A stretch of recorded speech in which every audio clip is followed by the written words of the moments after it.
कौन होते हैं? माता और पिता। ये दोनों जब निषेचन की क्रिया करते हैं तो बताओ निषेचन की क्रिया करने के बाद भ्रूण का विकास होता है, वो संतान की उत्पत्ति होती है।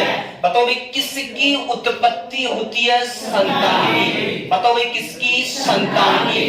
तो आपके जो आनुवंशिक रोग हैं, जो जेनेटिक्स डिजीज है, ये माता पिता से संतान में किस तरीके से फैलती है या पहुंचती है? सुनना कि आपका एक होता है डीएनए।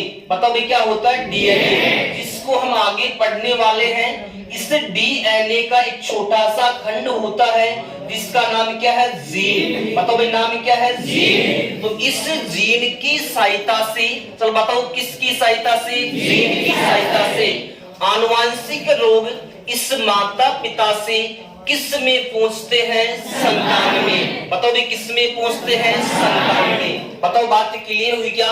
वापिस सुने आप। बताओ हमने क्या पढ़ा? Genetics disease. जेनेटिक्स शब्द सबसे पहले किसने दिया? बेटसन ने। कब दिया? 1905 में। कब दिया? 1905 में। फादर ऑफ जेनेटिक्स किसको बोलते हैं? मेंडल को। बताओ भाई किसको बोलते हैं? आपके आनुवंशिक रोग माता पिता से संतान में किसकी सहायता से परिवर्तित होते हैं? जीन की सहायता से। बताओ भाई किसकी सहायता से? इसके बाद सुनना कि जितने भी आपकी जेनेटिक्स डिजीज है, इसको पढ़ने के लिए मतलब इसकी स्टडी करने के लिए आपको किसकी आवश्यकता होती है? गुणसूत्रों की। बताओ भाई किसकी? इसको आप क्या बोलते हैं? क्रोमोसोम। बताओ भाई क्या बोलते हैं?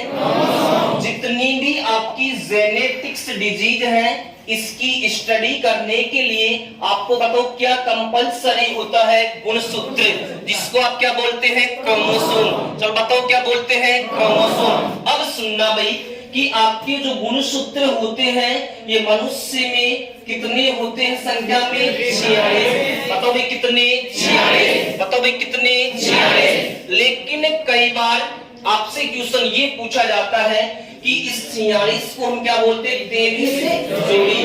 क्या बोलते हैं? 23 जोड़ी। अब सुनना भाई, वैसे यहाँ से भी आपका क्वेश्चन ये पूछा जाता है कि आपके जो 46 गुणसूत्र होते हैं, मतलब कितने?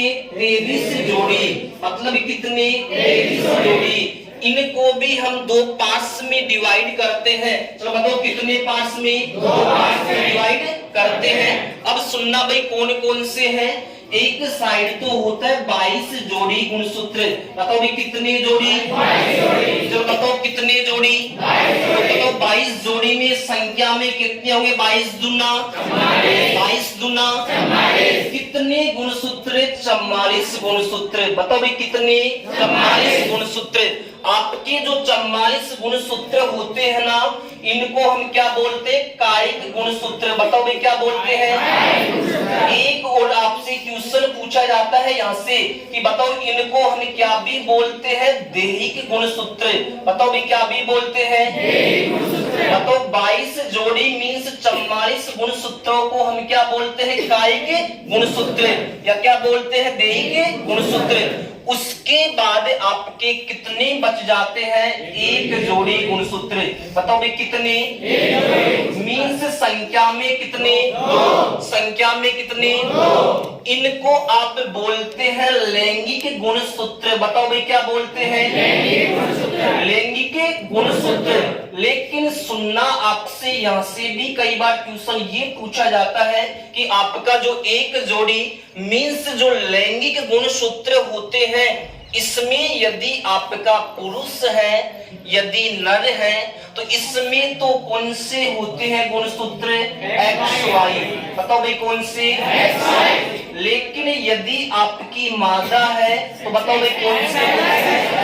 XX। बताओ भाई कौन से?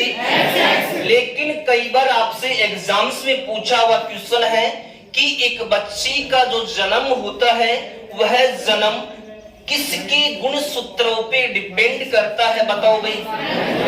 नर के गुणसूत्रों पर मीन्स अपने पिता के गुणसूत्रों पे डिपेंड करता है। एक बच्चा होता है, उस बच्चे का जन्म किसके गुण सूत्रों पे डिपेंड करता है? पुरुष, मतलब उसके पिता के गुण सूत्रों पे डिपेंड करता है। बताओ यहाँ तक की बात क्लियर हुई क्या? उसके बाद हम पढ़ेंगे वैसे आपके जो आनुवांशिक रोग होते हैं ये कौन कौन से होते हैं, ठीक है? तो इसको लिखो आप, आनुवांशिक रोग।